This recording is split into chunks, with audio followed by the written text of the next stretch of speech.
Jangan lupa subscribe YouTube channel Metro TV News dan jangan lupa nyalakan notifikasinya.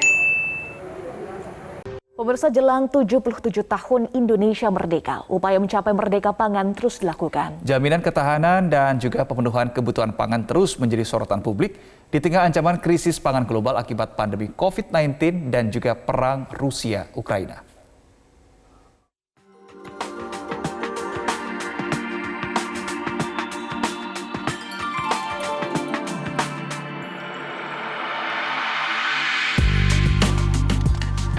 Di era modern ini, kemerdekaan identik dengan ekonomi dan kemandirian suatu bangsa. Kemerdekaan pun bisa memiliki dimensi lebih luas, yakni dapat dimaknai dalam konteks sektor pertanian. Founding Father sekaligus proklamator kemerdekaan, Bung Karno, sejak awal menekankan pentingnya kemerdekaan pangan.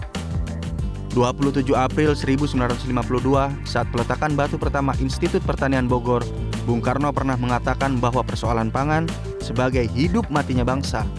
Persoalan makanan rakyat harus dilakukan besar-besaran, radikal, dan revolusioner. Kemerdekaan di sektor pertanian dapat dimaknai kepemilikan kendali atas pemanfaatan sumber daya alam dan pemenuhan pangan rakyat. Tidak dapat dinafikan, hampir 77 tahun terakhir, sektor pertanian jadi tumpuan ekonomi Indonesia. Merdeka pangan tak lepas dari konsep ketahanan pangan dan kedaulatan pangan. Dan negara dikatakan punya ketahanan pangan bila masyarakat tidak kelaparan atau dihantui ancaman kelaparan. Lalu, kedaulatan pangan lebih menekankan hak negara dan bangsa yang mandiri menentukan kebijakan pangannya dan menjamin hak atas pangan bagi rakyatnya. Ancaman krisis pangan global akibat pandemi COVID-19 dan perang Ukraina-Rusia sempat membuat publik khawatir. Selain permasalahan distribusi, setiap negara diperkirakan membatasi ekspor untuk memastikan kebutuhan negaranya terpenuhi terlebih dahulu. Maka dari itu, tak ada jalan bagi Indonesia selain meningkatkan kemandirian dalam produksi pangan. Melihat kekhawatiran publik tersebut, Menteri Koordinator Bidang Perekonomian Erlangga Hartarto menyatakan, anggaran ketahanan pangan di tahun 2022 mencapai 76,9 triliun rupiah. Anggaran ini akan digunakan untuk peningkatan keterjangkauan dan kecukupan pangan hingga pengembangan food estate. Erlangga pun menjelaskan ketahanan pangan dalam agenda pembangunan nasional tahun 2022-2024 akan memprioritaskan program peningkatan ketersediaan akses serta kualitas konsumsi pangan. Nantinya anggaran juga diarahkan untuk peningkatan keterjangkauan dan kecukupan pangan yang beragam, berkualitas, bergizi, dan aman. Peningkatan produktivitas dengan mendorong penguatan penggunaan teknologi serta penguatan sistem pangan berkelanjutan pun terus dilakukan.